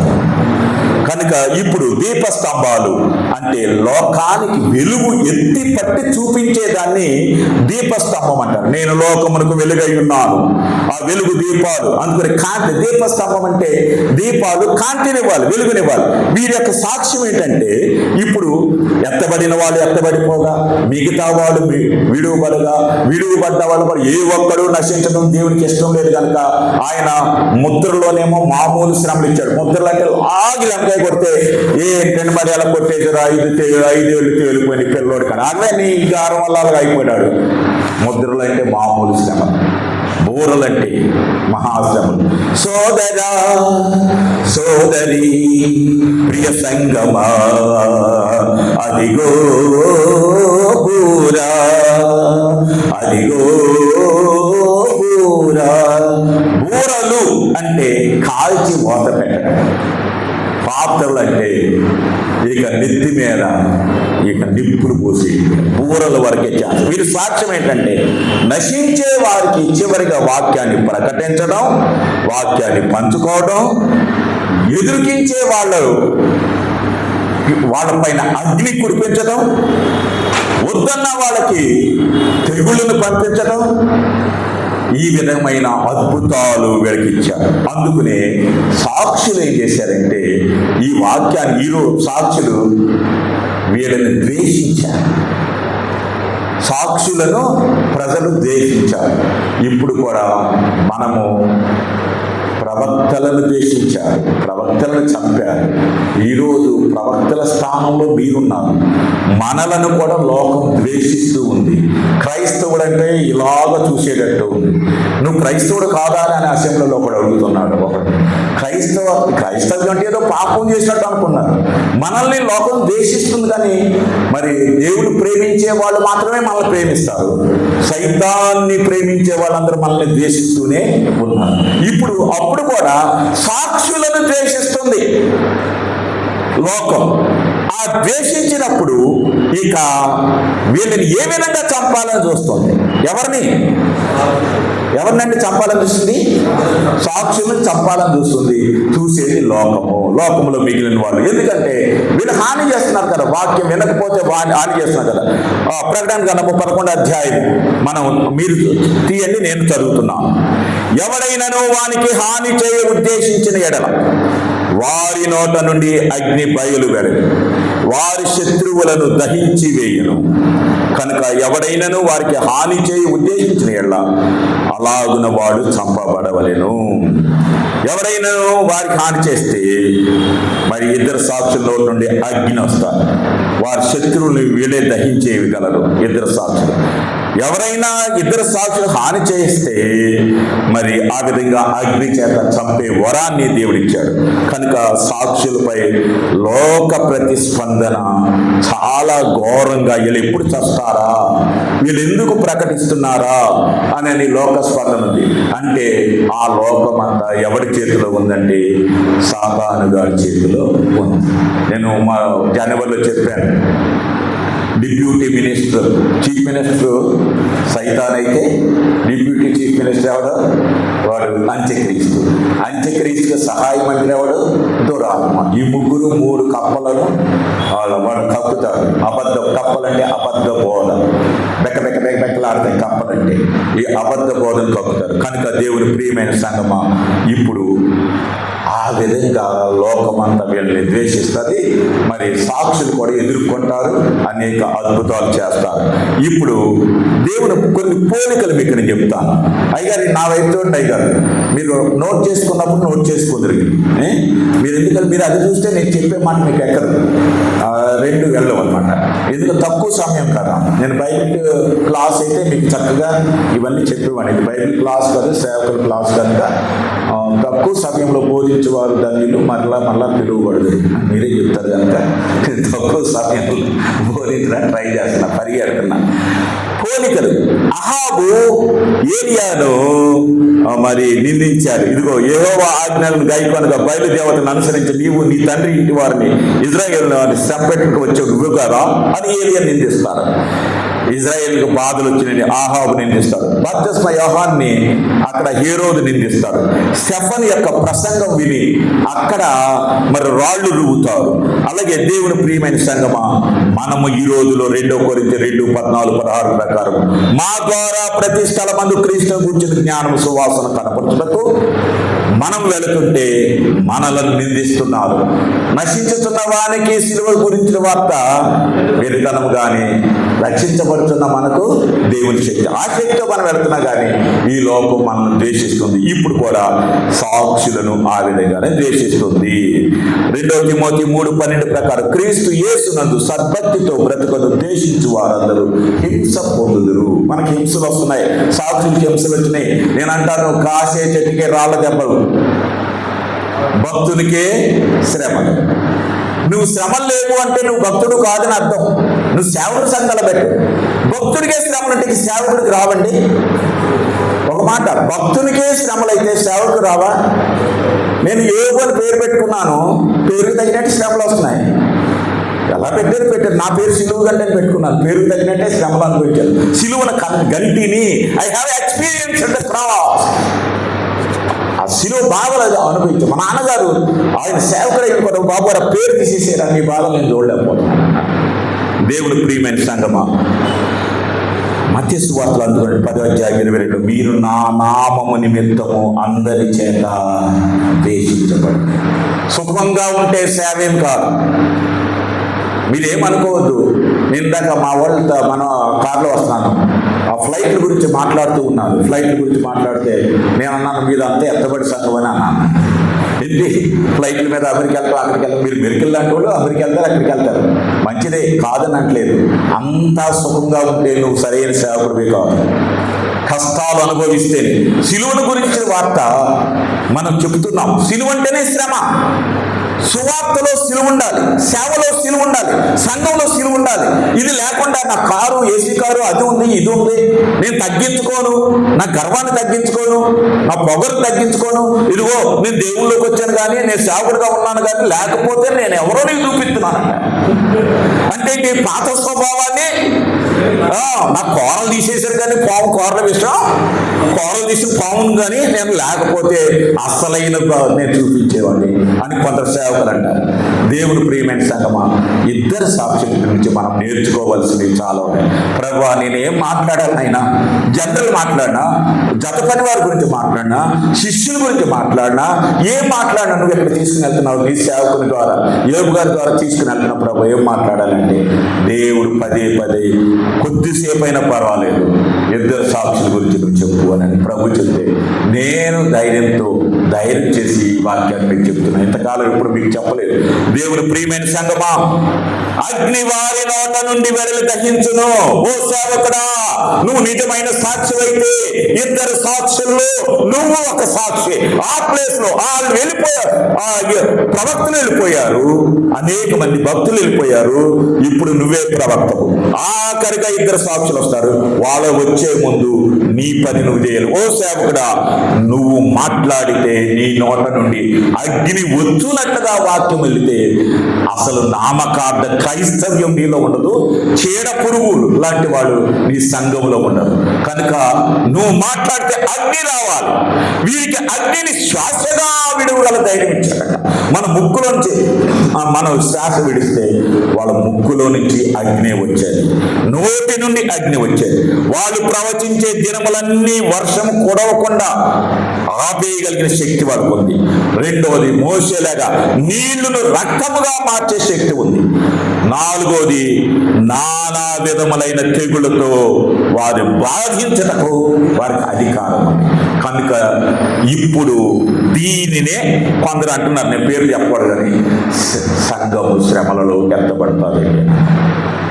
ఈ శ్రమలను పొందేవారు ఈ శ్రమలలో వాక్యము బోధించి కొంతమంది మారు మనసు పొందుతారు. ఈ పొందే వారికి మళ్ళీ సెకండ్ రేచర్ అంటూ ఉండదు. మనకైతే కంపార్ట్మెంటల్ బ్రాంచ్కి ఇంకోటి కట్టుకోరా సప్లిమెంట్ అని, వీళ్ళందరూ చనిపోతారు. చనిపోతే అక్కడికి వెళ్తారని చెప్పారు. అయినా కొందరు మారరు, కొందరికి అలాగే ఉంటారు. సాతాను ప్రలోభాలతో ఉంటారు, సాతాను బోధలకు ఉండిపోతారు, 666 ముద్ర ఇచ్చుకుంటారు, వాడు పెట్టే రేషన్ తింటారు. ఇక ఈ అగ్ని చేత నాశనం చేసిన ఇద్దరు ప్రవక్తలు ఎవరు అంటే ఏలియా, ఇర్మియా. ఏలియా అగ్నిని కురిపించాడు, ఇర్మియా అగ్నిని కురిపించాడు. వీళ్ళ గురించి నేను ఇప్పుడు మీకు చెప్పవలసిన లేదు, ఏలియా గురించి, అగ్ని గురించి. అయినా ఒక మాట చెప్తాను. 2 రాజులు 1:10-12 జస్ట్ మీరు రిఫర్ చేసుకోవడానికి. ఏలియా అందుకు, ఏలియాను నేను దైవజనుడు అయితే అగ్ని ఆకాశం నుండి దిగి వచ్చి నీ 50 మందిని దహించునుగా, కానీ 50 మందికి అధిపతి అయిన మరి వానితో చెప్పగా అగ్ని ఆకాశం నుండి దిగి వచ్చింది.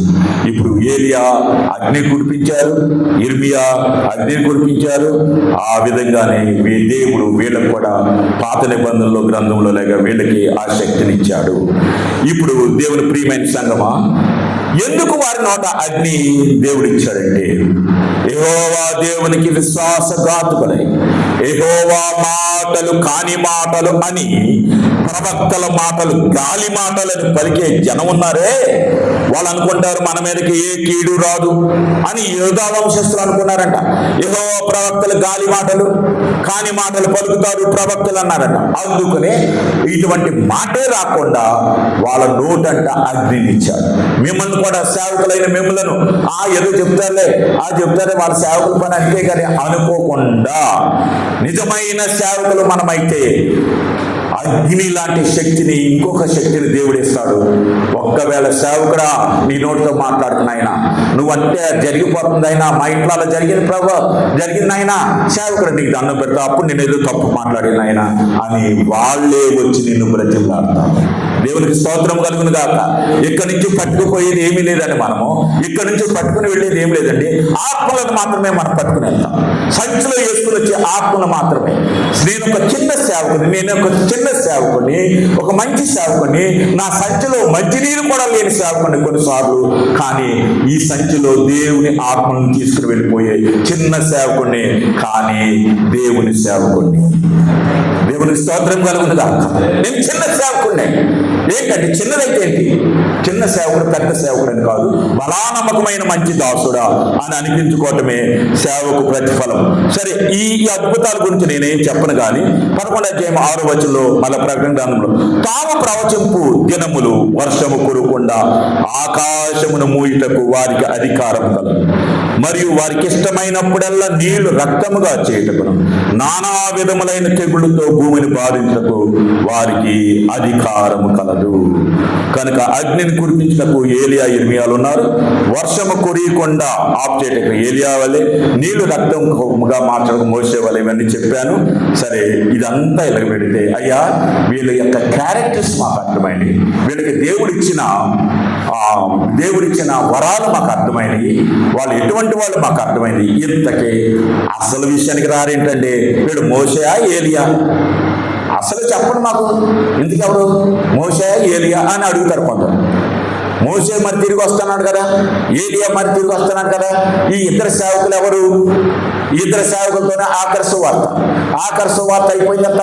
పైన ఆకాశ పక్షులు పక్షి ఉంటుంది, అయ్యో అయ్యో అయ్యో మనుషులకు శ్రమ అని 3 సార్లు పక్షి అక్కడతో మొత్తం ఇక మనుషులకు శ్రమ అన్నప్పుడు అగ్ని అక్కడ కురిపించబడతాడు. ఎందుకు మలాకి 4 అధ్యాయము 4-5 వచనాలు మీరు నోట్ చేసుకోవచ్చు.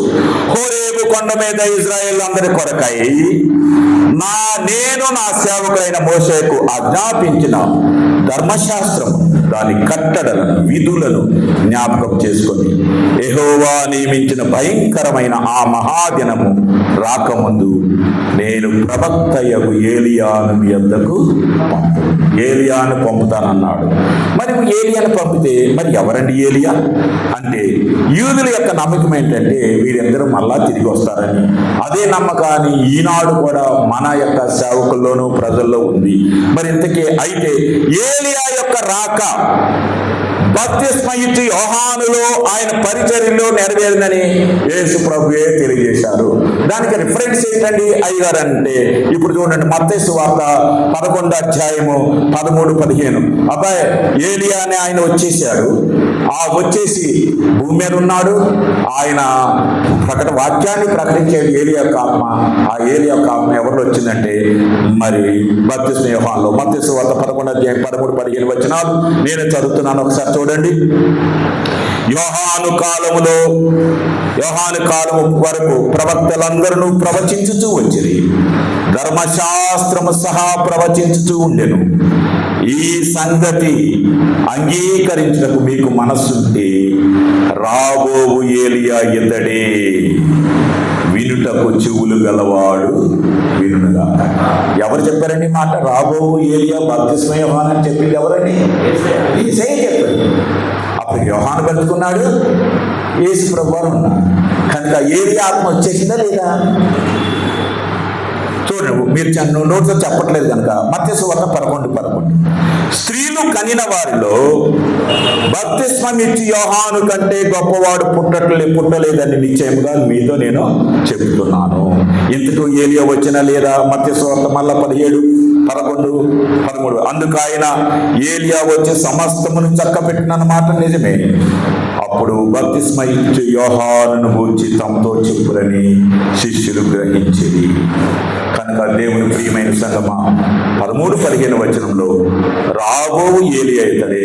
ఏలియా గురించి ఆ ఏలియా యొక్క ఆత్మ బప్తిస్మా యోహానులో వచ్చిందని ప్రభువే చెప్పారు. కనుక ఏలియా ఈ ఇద్దరు ప్రవక్తలు ఏలియా మాత్రం ఒకరు కాదు అని తెలియపోయింది. దేవునికి స్తోత్రం. మీకు అర్థమవుతుందని చెప్పేది? ఆ ఇద్దరు సాక్షుల్లో ఏలియా మాత్రము ఏలియా ఆత్మ కాదు. ఎందుకు ఏలియా వచ్చినా మరి రెండవ పరిశీలన వాక్యానుసారంగా లూకాసు వార్త 1వ అధ్యాయం. ఇప్పుడు ఎనలైటికల్ స్టడీలో మిమ్మల్ని తీసుకుని వెళ్తున్నాను.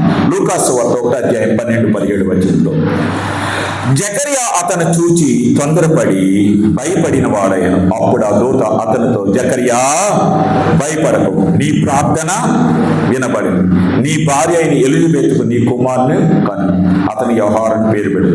లూకా సువార్తలో ఏలియా యొక్క ఆత్మయు అంటే 1:17 వచ్చింది. మరియు అతడు తండ్రుల హృదయం పిల్లలు తట్టుకును అవేరీలు నీతిమంతుల జ్ఞానమును అనుసరించడం చెప్పి ప్రభువు కొరకు ఆయుధపడి ఉన్న ప్రజలను సిద్ధపరచుటకై ఇక్కడ అసలైన విషయం. ఏలియా యొక్క ఆత్మయు శక్తియు గలవాడు ఆయనకు ముందుగా వెళ్ళును కనుక నీకు సంతోషము మహా ఆనందము కలుగును, అతడు పుట్టినందున అనేకులు సంతోషించురని జకర్యాతో ఇక్కడ మాట్లాడడం లూకా సువార్తలో చూస్తాం. ఏలియా ఆత్మ కలిగిన వాడే కనుక ఇద్దరు సాక్షులు ఏలియా వచ్చేసాడు, బప్తిస్మ యోహానులో పుట్టాడు, ఆయన మరలా బప్తిస్మ యోహాను చనిపోయాడు కనుక ఇప్పుడు ఏలియా కాదు అని మరి మనకు తేలిపోయింది. ఈ వాక్యం చేత మరింత తేటగా తేలిపోయింది. ఏలియా యొక్క రాక బప్తిస్మ యోహానులో నెరవేరింది. ఇక మోషే రాక గురించి మనం ఒక పరిశీలన చేద్దాం. ఇక మోషేని కుదరంటున్నారు కనుక ఏలియాని ఎందుకు అంటున్నారు, మోషేని కుదర అంటున్నారు, అసలు మోషే సమాధి తెలియదు అంటారు. ఇలా రకరకాల ఒక మోషే జీవించే వాళ్ళకు ఇప్పుడు చనిపోయిన వాళ్ళకు అందులో మరి సాదృశ్యంగా ఉన్నాడు కనుక ఏలియా ఎత్తబడే వాళ్ళకి సాదృశ్యంగా ఉన్నాడు. మోషేమో ఈ భూమి మీద ఉన్న వాళ్ళకి విడువబడే వాళ్ళకి కానీ ఎవరికైనా సరే అందుకని మానవ శరీరానికి సాదృశ్యంగా ఉన్నాడు కనుక మోషే ఆత్మని పొందరంటారు. ఇప్పుడు మోషే అవునా కాదా ఒకసారి మనం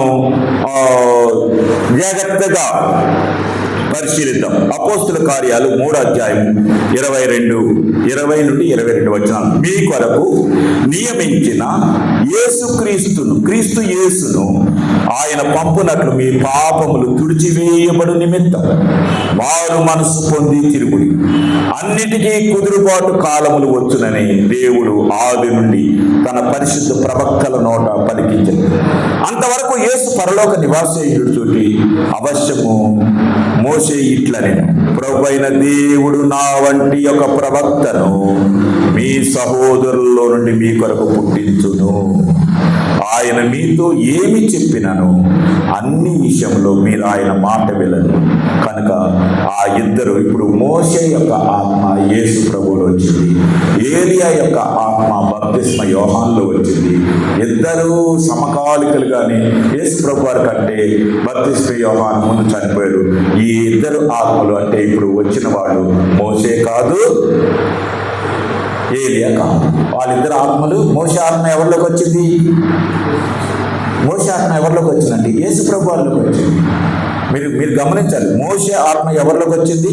మళ్ళీ మీకు కాదు ఆ రిఫరెన్స్ ఒకసారి చూసుకోండి. అపోస్తల కార్యాలు 3:20-22లో అంతవరకు యేసు పరలోక నివాసి ఉండుట ఆవశ్యకము. మోషే ఇట్లా నేను మోషే అన్నాడంట, ప్రభువైన దేవుడు నా వంటి ఒక ప్రవక్తను మీ సహోదరులలో నుండి మీ కొరకు పుట్టించును. ఇదిగో నాలాంటి ప్రవక్త మీకు ఒకరు రాబోతున్నాడు, మీలో నుండి ఒకరు పుట్టిస్తున్నాడు. ఆ పుట్టింపుబోయే ఆ ప్రవక్త మాట మీరందరూ వినాలి అని నిర్భయంగా మోషే చెప్పాడు.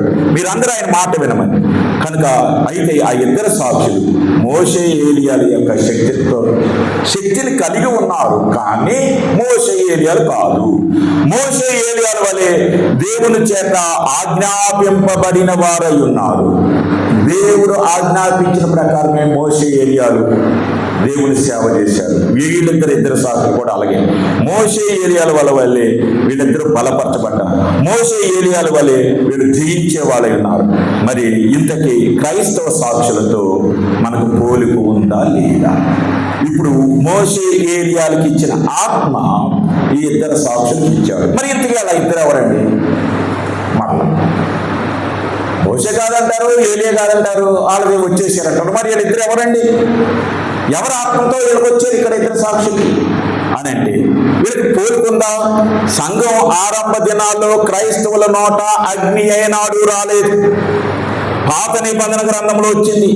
పౌలు కానీ లేక పేతురు కానీ లేక ఇంకా ఉన్న ఈ గృహ సంఘాల నుంచి ప్రారంభమైన ఆరంభ దినాల్లో ఏనాడు అగ్ని రాలేదు, ఏనాడు ఇటువంటి అద్భుతాలు కూడా లేవు. గుడ్డివాడిని బాగు చేశారు ఇవి వచ్చినాయి. కానీ ఆ అగ్నిని కురిపించడం, తెగుళ్ళు రావడం, ఇటువంటి అద్భుతాలు ఏమీ లేవు. అయితే ఇప్పుడు ఎవరిని ఎప్పుడు పంపాలో దేవుడు తెలుసు, ఎవరిని ఏ కాలంలో పంపాలో దేవుడు తెలుసు. ఇప్పుడు అంత్యక్రీస్తు వారసులు, వెలుగుదూత వారసులు, సైతాను ఏజెంట్లు ఇప్పుడు భూమి మీద ఉన్నారు. గురుగులేమో భూమి మీద ఉన్నాయి, గోధుమలేమో పైన ఉన్నాయి. ఈ గురుగులకి ఎలాగ బోధిస్తే మిగిలిపోయిన వాళ్ళకి ఎటువంటి అద్భుతాలు ఉంటే వీళ్ళు మాట వింటారు. అందుకునే ఈ శక్తి దేవుడు వాళ్ళకి పంపించాడు. కనుక వీరు పేతురు, పౌలు లాంటి సాక్షుల, అపోస్తులు లాంటి సాక్షుల యేసుక్రీస్తు లేదా సిలువ వార్తను ప్రకటించారు. కానీ పాత నిబంధనలో ఉన్న శక్తి, ఆ ప్రవక్తలో ఉన్న శక్తి, కొత్త నిబంధనల ప్రవక్తలో ఉన్న ఆ ప్రవక్తలో ఉన్న శక్తి, ఈ రెండింటినీ కలిపి వీళ్ళు బోధించారు. దేవుని స్తోత్రం కలుగును గాక. మిళితమైన దేవుడు వాళ్ళకి ఇచ్చాడు. అందుకని వాళ్ళు తట్టుకోలేకపోయారు. ఏది ఏమైనా హింస, ఖడ్గము, విపత్తులు, సామ్రాజ్య సంబంధమైన ఒత్తిళ్లు సంఘాల మీదకు వచ్చినప్పుడు దేవుడు తన సాక్షుల ద్వారానే నిలబెడతాడు. ఒకవేళ ఈ రోజైనా అంత్యకాలం ముందు, సంఘం ఎత్తబడే ముందు హింస వచ్చినా, ఖడ్గం వచ్చినా, విపత్తులు వచ్చినా, ధన సంబంధమైన మరి కరువు కాటకాలు ఏదన్నా కొద్దో గొప్ప ఇప్పుడు కనపడినా, నువ్వు సాక్షివైతే, ఈ కాలంలో నువ్వు సాక్షివైతే దేవుడు నీ నోట నీ మాటే అగ్నిగా ఉంచుతాడు. ఒకళ్ళు నీ మాటలోనే నెరవేర్పు ఉంచుతాడు. ఇప్పుడు ఈ కాలంలో మనము సాక్షులుగా ఉన్నాము. రాబోయే కాలంలో వాళ్ళిద్దరి హత సాక్షులు ఉన్నారు. జరిగిన కాలంలో ప్రవక్తలు ఉన్నారు. నీవు సాక్షిగా ఉండగోరితే నీ నోట నుండి వాక్యం అనే అగ్ని వచ్చి మనుషులను మారు మనసు పొందుటకై దహించవలెను. దేవునికి స్తోత్రము కలుగును గాక. నీవు సాక్షిగా ఉండగోరితే ఆత్మలు రక్షింపబడే గొప్ప కార్యము నీ వల్ల జరుగుతుంది. నువ్వు సాక్షిగా ఉండగలిగితే పరిశుద్ధాత్మ దేవుడు నీలో మండుచున్న అగ్ని లేదా మంటతో నిన్ను దేవుడు వాడుకుంటాడు. వర్షం కురిపింపలేకున్నా, లేకపోతే బహిరంగంగా అగ్ని రాలేకపోయినా నీ మాటే వాడిని నిద్రపోనివ్వదు. ఎవరికైనా ఒకరితో మాట, రే నువ్వు బాప్టిజం పొందట్లేదు, లేదా ఇలా చేస్తున్నావు, ఇక దేవుడు ఎప్పుడోకప్పుడు కొడతాడు అంటే వాడికి రాత్రి నిద్రే పట్టదు. అయ్యగారు ఎందుకని అన్నాడు. ఎందుకంటే మనము లోక ఆశల చేత, లోక శ్రమల చేత నింపబడలేదు, కానీ దేవుని యొక్క వాక్యం చేత, దేవుని యొక్క సేవాభారం చేత నింపబడ్డాం. కనుక దేవుని ప్రియమైన సంగమా, ప్రియమైన బిడ్డలారా, నువ్వు నిజంగా సాక్షివైతే, నువ్వు సాక్షిగా సిద్ధపడి ఉంటే దేవుడు నిన్ను దృష్టి ఉంచుతాడు. ప్రభువా, ఎంతో మంది ప్రవక్తలు, ఎంతో మంది సాక్షులు తీసుకున్నారు. తెలుసు తెలియకు, ఇష్టమయ్యో ఇష్టం లేక నేను వచ్చాను ఆయన నీ సేవకు వచ్చాను. ఇప్పుడు వాళ్ళకి నింపిన శక్తి నాలో నింపితేనే కానీ నేను సంఘాలను కట్టలేను, లేదా ఆత్మను రక్షించలేను, నా సాక్ష్యాన్ని నిలబెట్టుకోలేను. ఎప్పుడైనా ఈ విధంగా మనం ప్రార్థన చేశామా? నీవు సాక్షివై ఉంటే దేవుడు నిన్ను దృష్టిస్తాడు. నువ్వు సాక్షివై ఉంటే మనుషుల్ని ద్వేషించవచ్చు, కానీ దేవుడు నిన్ను అగ్ని నీ నోట ఉంచుతాడు. నువ్వు సాక్షివై ఉంటే తాత్కాలిక శ్రమలైనా, తాత్కాలిక ఓటమైనా అంతిమ విజయం నీదే. దేవునికి స్తోత్రం కలుగునుగా. దేవుని ప్రియమైన సంఘమా, ప్రియమైన బిడ్డ, నువ్వు సాక్షివై ఉంటే ఏలియా, మోషేలాగా ప్రవక్తలతోనున్న దేవుడు వాళ్ళకంటే కూడా, వాళ్ళకి చేసిన అద్భుతాలు కూడా నీలో నెరవేర్చగలడు. అందరూ మానవులమే, వాళ్ళు మానవులే. మానవుల్లో ప్రవక్తల దీపం వాళ్ళు వెలిగించారు. మనం కూడా మానవులమే. ఈ ప్రవక్తల దీపం మన హృదయంలో వెలిగించాలి. నేను ఒక మాట చెప్తున్నాను, తగ్గించుకోవాలండి. కొన్నిసార్లు తగ్గించుకోవాలి. నువ్వు బ్రతిమలాడతా మనం, ఒరే ఆయన నమ్ముకోరా, నీకు దండం పెడతా, నమ్ముకోరండి. మనం తగ్గించుకొని సిలువ బాధలను భరించు సిగ్గుపడని సేవా, సిరులలో మెలగు బాధపరిత సేవ. ప్రభు తగ్గించుకుని మారు మనసు పొందరా అని అడుగుతాం. మనం తగ్గించుకుని వాడికి సువార్త చెప్పినప్పుడు నెక్స్ట్ వాడు మనం బ్రతిమలాడే స్టేజ్ పోయింది. ఇప్పుడు అయ్యగారు మా ఇంటికి రండి. ఒకప్పుడు ఆయన బ్రతిమలాడి వాడు మనసు అన్నాడు. ఇప్పుడు అయ్యగారు మా ఇంటికి వచ్చి ప్రార్థన చేయి, అయ్యగారు మా ఇంట్లో బాగోలేదు. నువ్వు ఒక్కసారి బ్రతిమలాడితే వాడు 100 సార్లు నేను బ్రతిమలాడి. ఈ సాక్ష్యము మనం కలిగి ఉండాలని ప్రభు ఆయన చెప్తూ ఉన్నాడు. దేవుని ప్రియమైన సంగమా, ప్రియమైన బిడ్డలారా, ఇక ఇద్దరు సాక్షులు, ఇంత సాక్ష్యం కలిగి ఉన్న సాక్షుల్ని క్రూర మృగం వచ్చేస్తుంది. ఇక క్రూర మృగం అంటే ఏంటి? అంత్యక్రీస్తు అని చెప్పారు. Time waste. మొదటిది సైతాను, వాడి ఘట సర్పము. రెండవది క్రూర మృగము. కొన్నిసారి చెప్పాను నేను, క్రూర మృగం అంటే ఒకవైపు అంత్యక్రీస్తు, మరొక వైపు వాడు క్రూర మృగము. ఆ క్రూర మృగం వచ్చేసి ఇద్దరు సాక్షులను చంపేస్తాడు. అరే why God is allowing him? ఆ క్రూర మృగానికి ఎందుకు అలౌ చేశాడు? శిలువ మీద మరణం పొందడానికి తన కుమారుని ఎందుకు అలౌ చేశాడు? హతసాక్షులైపోవటానికి దేవుడు కొందరిని ఎందుకు అలౌ చేస్తున్నాడు? దేవుని నిర్ణయాలు వేరు, దేవుని ఆలోచనలు మానవుల ఆలోచనలకు అందదు. ప్రభా ఈ పల్లెటూరులో అక్కడ ఈ నలుగురు మధ్యనే ఇక్కడే ఎందుకు పెట్టావు ప్రభా నన్ను? లేదా అడవులో ఎందుకు పెట్టావు ప్రభా? లేక ఎక్కడ ఎందుకు పెట్టావంటే పెద్ద నగరాలకు వెళ్ళిపోయి అక్కడ కట్టేద్దాం అనుకుంటారు. అక్కడే ఎందుకు పెట్టిన? దేవుని యొక్క ఉద్దేశం ఉంది. నాకు అనిపిస్తుంది ప్రభా అన్నీ మిళితమైంది నా జీవితం అయితే. చాలా తక్కువ మంది, చాలా చిన్నవాళ్ళ దగ్గర, చాలా పెద్దవాళ్ళ దగ్గర అన్ని దేవుడు ఎప్పుడు ఎక్కడ ఎలా ఉపయోగించుకుంటాడో సాక్షులైన మిమ్మల్ని దేవుడు ఉపయోగించుకుంటాడు. దేవునికి స్తోత్రం కలుగును గాక. ఇప్పుడు వారు సాక్ష్యము చెప్పుట ముగింపగానే ప్రకటన గ్రంథం 11:7-10 అగాధములో నుండి వచ్చు క్రూర మృగము వారితో యుద్ధము చేసెను. అగాధం ఎక్కడుందని చెప్పాను? మన కాళ్ళ కింద ఉంది. కాళ్ళ కింద అగాధములు ఏమున్నాయి? పాతాళములు, దురాత్మలు ఉన్నవి. నరకానికి పోయే వాళ్ళంతా అందరూ ఉన్నాయి. ఆ నరకంలో వీడు ఈ క్రూర మృగము వాడి ఆత్మ వచ్చేసి జయించి ఇద్దరు సాకుల్ని చంపేసింది. అదేంటండి? ఇంత శక్తి ఇచ్చాడు కదా దేవుడు, అగ్నినిచ్చాడు, ఇవన్నీ ఇచ్చాడు కదా, మళ్ళీ చనిపోవటం ఏంటి? It's costly. ఈ రోజు వరకు నేను జయిస్తూ వచ్చాను, ఒకటి చేతిలో నేను వాళ్ళు ఓడిపోవటం ఏంటంటే కొన్నిసార్లు అపజయము విజయానికి నాంది. దేవునికి స్తోత్రం కలుగును గాక. ఒకసారి ఈరోజు అపజయం వచ్చిందంటే రేపు విజయం. నువ్వు కిందకి డౌన్కి వెళ్ళావంటే పైకి అప్పెత్తున్నావని అర్థం. మన సేవలో కొన్ని నిరుత్సాహం వచ్చిందంటే దేవుడు నీకు పైకి తీసుకుని వెళ్తున్నాడు. ఈ నిరుత్సాహంలోనే ఓపిక, సహనము, త్యాగము మనల్ని దేవుడు పరిశీలిస్తున్నాడు. ఇప్పుడు వీళ్ళిద్దరు చనిపోయారు. వాళ్ళ శవాలు ఎక్కడున్నాయంటే యెరూషలేము వీధుల్లో ఉన్నాయి. వాళ్ళ శవాలు ఎక్కడున్నాయండి? యెరూషలేము వీధుల్లో ఉన్నాయి. ఇప్పుడు ఆ యెరూషలేము వీధుల్లో అలా పడిపోయి ఉన్నాయి. ఉపమాన రూపముగా అక్కడ సొదొమనియు ఐగుప్తనియు ఆ మహాపట్టణపు సంత వీధిలో వారి శవములు పడియుండును.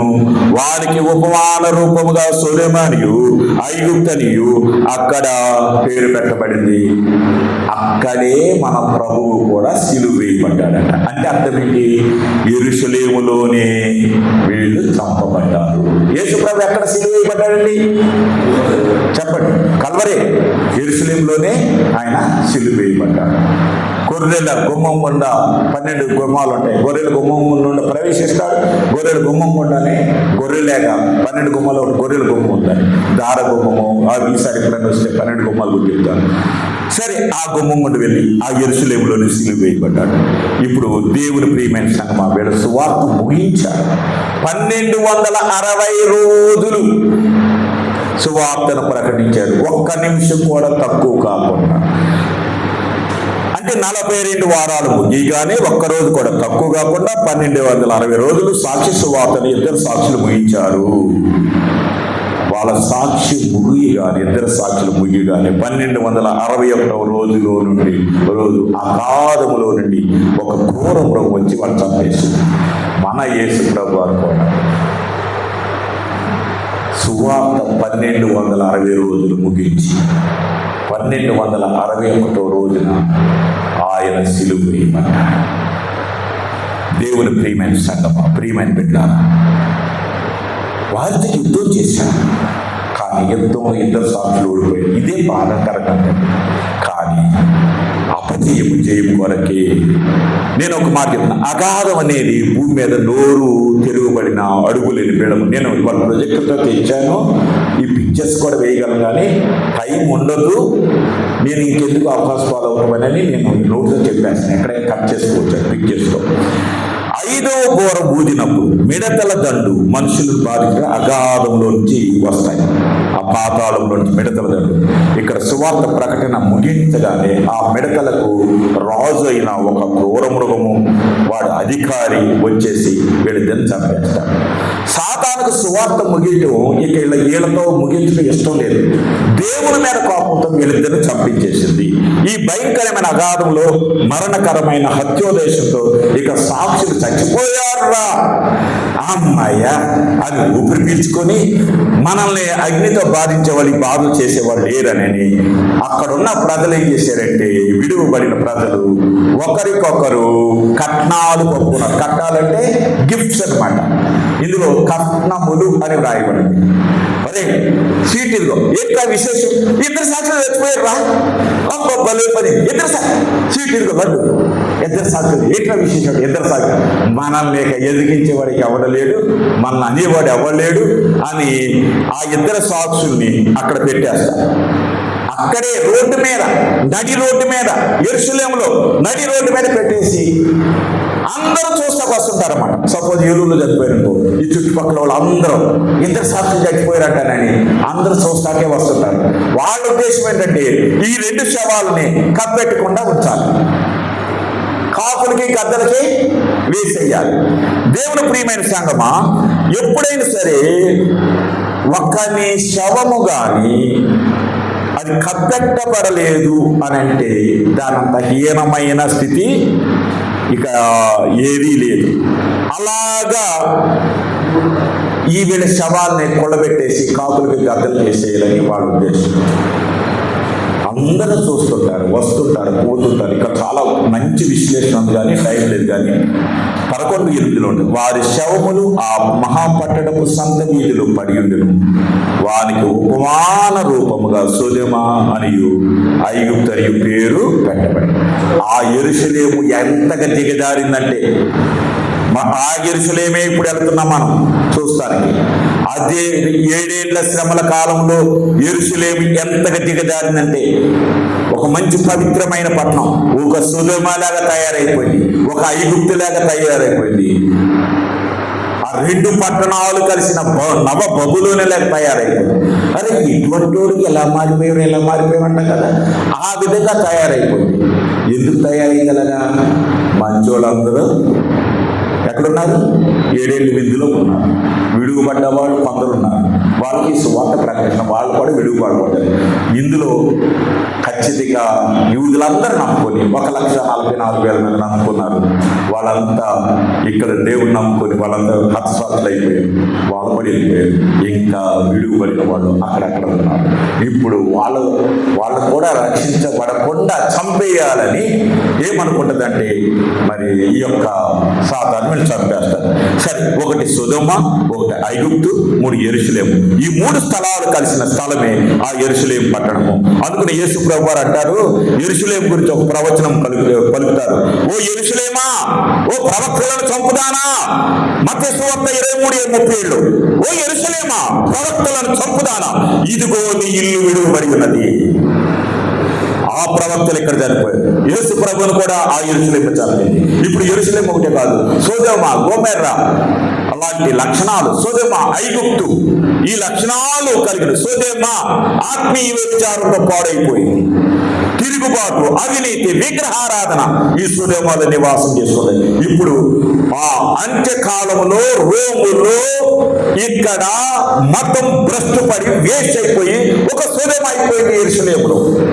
ఐగుప్తు ఫరో నిరంకుశత్వానికి, మనో కఠినత్వానికి, ధిక్కరించడానికి, త్రోసివేయడానికి, విగ్రహారాధనకు చోటైంది. ఈ అవలక్షణాలన్నీ మరలా ఆ యెరూషలేములో ఉన్నాయి.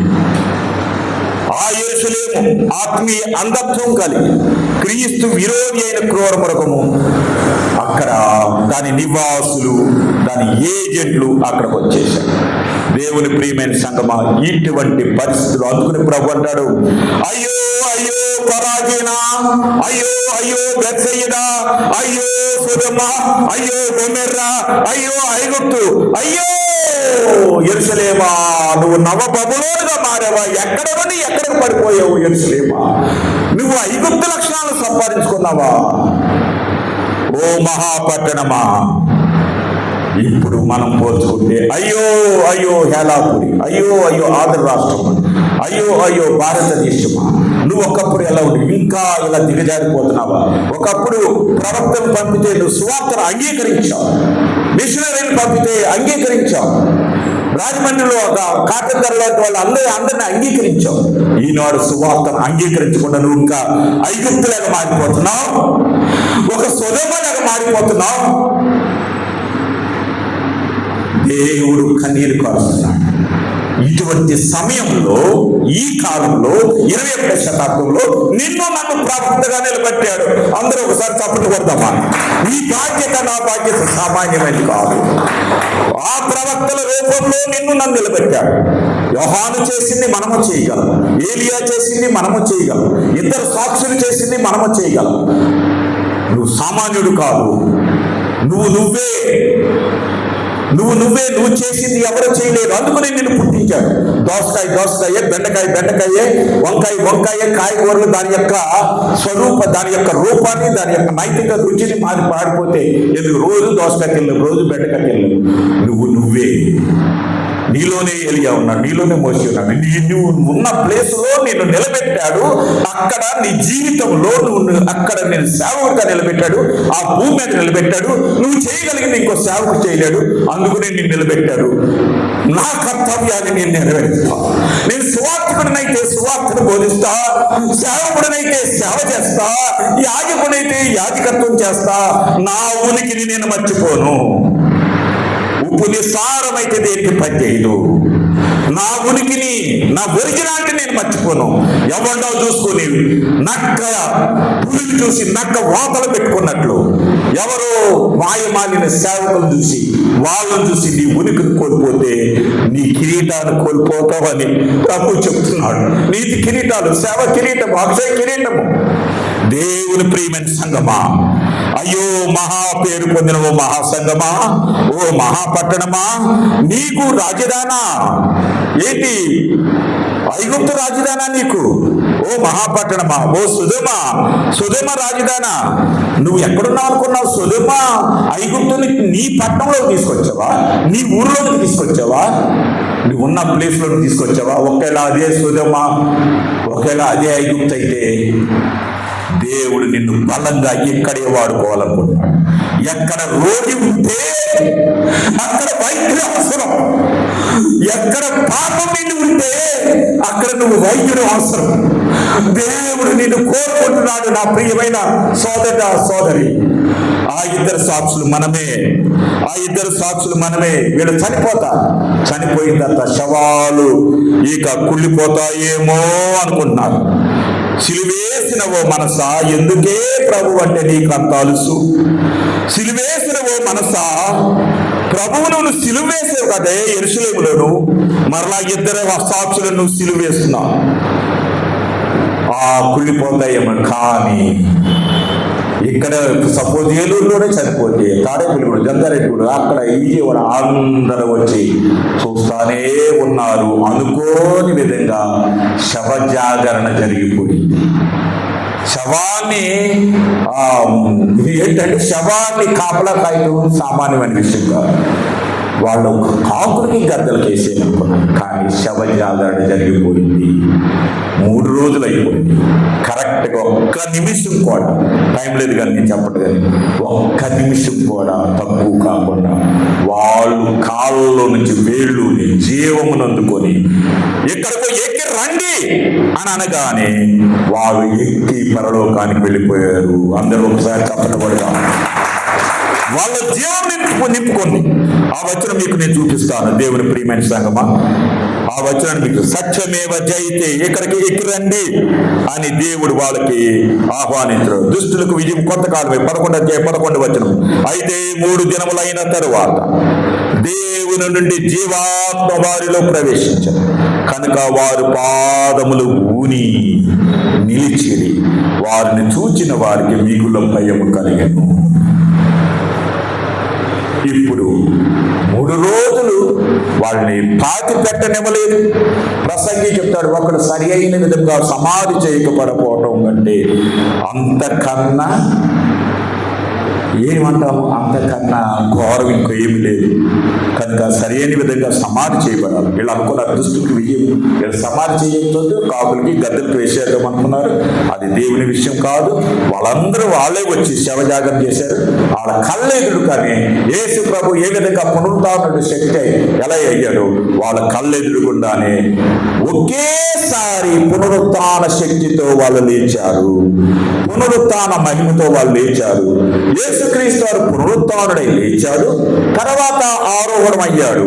కానీ వీళ్ళు ఒకేసారి పునరుత్థాన మహిమ, ఆరోహణ మహిమ ఈ 2 కలిసి వాళ్ళలో ప్రవేశించి ఇక్కడకు రండి అని చెప్పగానే పరలోకానికి వెళ్ళిపోయారు. 11వ అధ్యాయం 12వ వచనమాట. అప్పుడు ఇక్కడికి ఎక్కి రండని పరలోకం నుండి ఒక గొప్ప స్వరము తమతో చెప్పుట వారు విని మేఘారూఢులై పరలోకమునకు ఆరోహణమైరి. వారు పోతుండగా వారి శత్రువులు వారిని చూచారు. ఎవరైతే హేళన చేశారు పరలోకానికి వెళ్ళిపోయారు. అంటే పునరుత్థాన మహిమ, పునరుత్థాన శక్తి, పునరుత్థాన ఆరోహణ బలము ఇవన్నీ ఒకేసారి వచ్చాయి. అందుకనే పునరుత్థానములు 4 రకాలుగా మనం చెప్పుకోవచ్చు. మేలు పునరుత్థానం ఒకటి, కీడు పునరుత్థానం ఒకటి. మనం విశ్వాసులకు చెప్పేది స్పెషల్ పునరుత్థానం ఇది. ఎవరిదంటే స్పెషల్ పునరుత్థానం 2 సాక్షులు. ఇంకో పునరుత్థానం ఎవరిదంటే యేసు ప్రభువారు. 4 పునరుత్థానం. కనుక యేసు ప్రభువారు లేక యేసు ప్రభువారు ముందు పునరుత్థానమై 50 రోజున ఆరోహణమయ్యారు. కానీ వీళ్ళు ఒకేసారి ఒకే క్షణంలో స్పెషల్ పునరుత్థానం అంటాం. వీళ్ళు ఆ పునరుత్థాన శక్తితో లేచారు. పునరుత్థాన పండుగ జరుపుకున్నప్పుడు వీటి గురించి చెప్పారు. వాళ్ళు చనిపోయారు 1, పునరుత్థానాలు అయ్యారు 2, 3 ఆరోహణం అయ్యారు. వారు విశ్వాసానికై దేవుని సాక్ష్యంకై 42 నెలలు ప్రకటించారు. నమ్మకమైన ఆత్మలు క్రీస్తు పడి ఉండుటకు 7వ బోరం మ్రోగక ముందే, అంటే 7వ బోరం మ్రోగితే 7 పాత్రలు వస్తాయి. వీరి యొక్క ఆరోహణము జరిగిపోయింది. దేవుడు ప్రియమైన సంగమ, ప్రకటన గ్రంథాన్ని మనం అర్థం కావాలంటే 65 పుస్తకాలతో మీకు టచ్ ఉండాలి. 65 కంద పద్యం రాసినోడే కవి అని అన్నాడు. ప్రకటన గ్రంథము నువ్వు అర్థం చేసుకోగలిగితే, ప్రకటన గ్రంథం, పరమగీతము, ప్రసంగి, కొన్ని గ్రంథాలు, దానియేలు గ్రంథం అర్థం చేసుకుంటేనే నిజమైన సేవకుడు. లేకపోతే ఉట్టి సేవకుడు సమయం అంతా వేస్ట్ చేయొద్దనే బ్రతిమలాడుతూ ఉన్నాను. మీరెవరో తెలీదు, మీ పర్సనాలిటీస్ నాకు తెలియదు. Don't waste your time. భూమి మీద నిన్ను నింపాడు. మాట అగ్నితో మండాలి అంటే, మాట అగ్నితో మండాలంటే వాక్య పఠనం చాలా అవసరం, వాక్య ధ్యానం చాలా అవసరం. ఈ అవగాహన ఉండాలి. నువ్వు బలంగా బోధిస్తావు, బలంగా అగ్నిలాగా దూసుకుపోతావు. నువ్వు ఒక మాట పలికితే తెగుళ్ళు వస్తాయి. ఆ తెగులు వచ్చిందంటే వాడు భయపడి నీ దగ్గరికి వస్తాడు. అంతే తప్ప ఊడిపోయే బుక్కును ఎంతసేపు నువ్వు జోకట్టినా వాడు ఎప్పుడో ఒకప్పుడు ఊడిపోతాడు. ఇంకోసారి మొదలుగా వద్దు, మనం సాక్షులుగా ఉందాం. పైగా ఇంతకే మరి వాళ్ళ పేర్లు చెప్పండి ఆయన అంటే వాళ్ళ పేర్లు ఇక్కడ రాయలేదు. కయ్యూను భార్య పేరేంటి అని అడిగాడు. ఒరే, కయ్యూను భార్య పేరు అక్కడ రాయలేదురా, నేను ఎక్కడ చెప్పరా? బైబిల్లో ఉన్నదే చెప్తాను. బైబిల్లో రాయని పడని పేరు గురించి నువ్వు వెతుకొడతావు.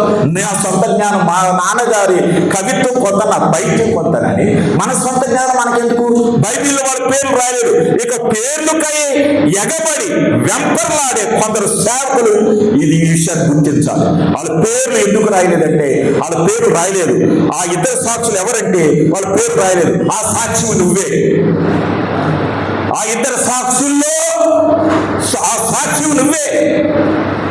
వాళ్ళలేక నువ్వు బోధించినప్పుడు ఆ సాక్షి నువ్వే.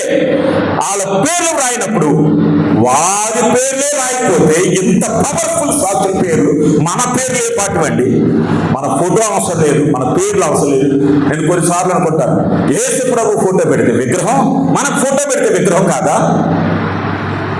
ఎక్కడ అసలు మనం బోధించాలంటే కొన్నిటికి విరుద్ధంగా ఉంటాయి.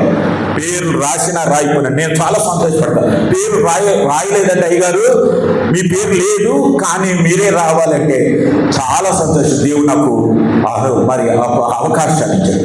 పేరు అక్కడ కాదు, నేను అక్కడ ఉన్నానా లేదా, దేవునికి వరకు వాడబడ్డానా లేదా, కానీ నీ పేరు జీవ గ్రంథంలో రాయబడుతుంది.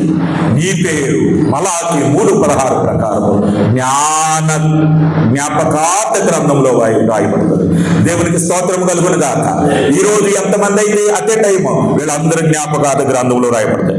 కనుక మన పేరు ఏ పాటివండి? ఈ సాక్షులు అంత్యకాలపు చివరి సాక్షులు యేసుక్రీస్తు వారి పునరుత్థాన ఆరోహణమైన వారి పేర్లే లేవంటే ఇంకా పేర్ల గురించి ఎందుకు దేవుడు రాయించాలంటే రాయించేవాడు. అక్కడ పేరు రాయలేదు. నా సొంత కవిత్వం కానీ ఇంకొకరి కవిత్వం కానీ చెప్పొద్దు. వాళ్ళు ఎలాగా వీళ్ళు ఎలాగా నేను బైబిల్లో లేని మనం చెప్పొద్దు. బైబిల్ ఎక్కడ నిశ్శబ్దంగా ఉందో అక్కడ నిశ్శబ్దంగా ఉందాం, ఎక్కడ మౌనంగా ఉందో అక్కడ మౌనంగా ఉందాం, ఎక్కడ ఎత్తి చూపుతుందో అక్కడ ఎత్తి చూపుదాం. ఆ విధంగా మనం ఉందాం. మరి ప్రకృతి సంబంధమైన మరణపు వాసన 3.5 దినాలే ఇద్దరు సాక్షులు. ప్రకృతి సంబంధమైన ఈ లోకపు శ్రమల వాసన 60 సంవత్సరాలు కావచ్చు, 70 సంవత్సరాలు కావచ్చు, లేకపోతే ఆ 30 సంవత్సరాలు కావచ్చు, ఏదైనా కావచ్చు, కొంతకాలమే. ఈ లోకల ఉత్సాహం భయానకంగా ఉంటుంది, కొంతకాలమే. ఈ లోకంలో సేవకుడిగా ఉన్నప్పుడు ఎవరైనా నన్ను వెంబడింపబోరని వెళ్ళ తన సొంత శిలువను ఎత్తుకోవాలని అన్నాడు. ప్రభువా విశ్వాస అయితే ప్రభువా నేను కుటుంబం అనే శిలువను ఎత్తుకోలేకపోతున్నాను. ఆయన సేవకుడైతే ప్రభువా ఈ సంఘం అనే శిలువ కష్టమైపోతుంది ప్రభువా, ఈ సేవ అనే శిలువ కష్టమైపోతుంది ప్రభువా. అయితే ఉత్సాహం భయానకంగా మారిపోయినా నువ్వు సేవ చేయాలనే ఉత్సాహం కొన్నిసార్లు భయానకంగా మారిపోయి క్రూర మృగం లాంటి మనుషులు నిన్ను పట్టి పీడించిన, నిన్ను చంపివేసిన, కనురెప్ప పాటున ఏ విధంగా ఆరోహణమయ్యి ఎగసిపోయారు, అలాగే దేవుడు ఇక్కడున్న సేవకులకు పునరుత్థాన మహిమ, పునరుత్థాన బలము, పునరుత్థాన శక్తి ఇద్దరు సేవకులకు ఏదైతే ఇచ్చాడో దేవుడు మీకు అనుగ్రహించుగాక. హల్లెలూయా. దేవుడు ప్రియమైన సంగమా, నేను ఒక మాట చెప్తున్నాను. వచ్చిన వ్యక్తిని బట్టి మీరు టైం చెప్పండి. మంచి వేడితో ఇక్కడ సేవకుడు ఆనందించండి, 45 నిమిషాల్లో ముగించండి. లేదా షుగర్ పేషెంట్లు ఉన్నారు, ముగించండి అంటే ఆ ఆత్మ మీద నీళ్లు జల్లి పడేస్తాడు. ఇక్కడికి వచ్చి బోధించితేనే కానీ నేను మంచి సేవను అనిపించుకోవాల్సిన బాధ లేదు. ఏదైనా ఉంటే చెవులో చెప్పండి.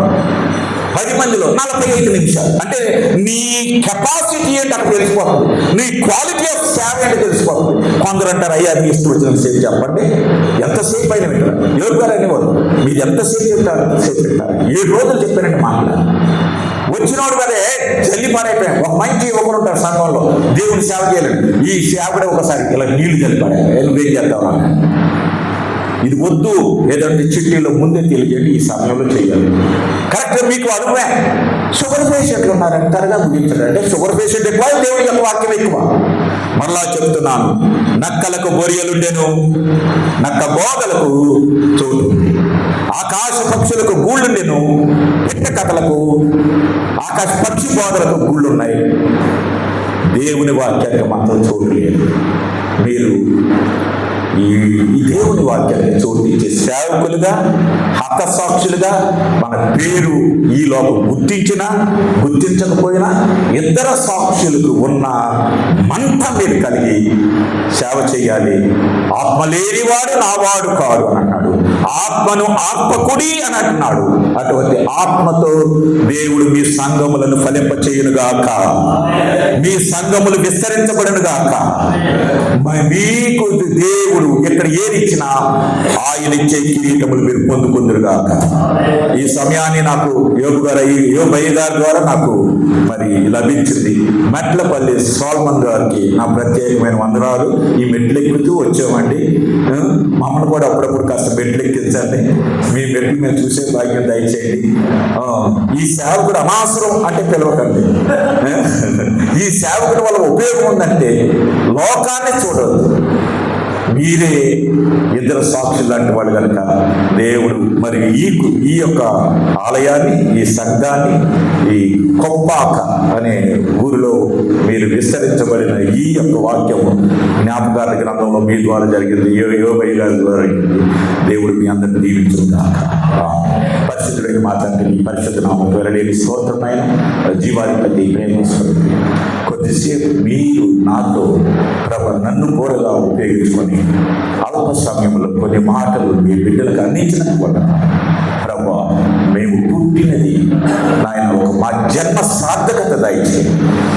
అందరికంటే సేవకుడు గొప్పవాడు కనుక సేవకుడుగా చేసే పని మీరు చేయగలిగే మా జన్మ సార్థకమైనట్టు, మా పుట్టుక సార్థకమైనట్టు, మేము భూమి మీద పంపించిన విధానం సార్థకమైనట్టు మమ్మలను సాతాను చేతికి దొరకకుండా చివరి వరకు ప్రభా మమ్మలను మీ సేవలు వాడుకొని మీరు ఇచ్చే కిరీటం పొందుకునే భాగ్యం దయచేయమని యోబు గారిని, వారి యొక్క ఈ పరిచర్య బృందాన్ని సకలాశంతో నింపమని మా ప్రభువును రక్షకుడును యేసుక్రీస్తు వారి నామం వేడుకుంటున్నాం తండ్రి.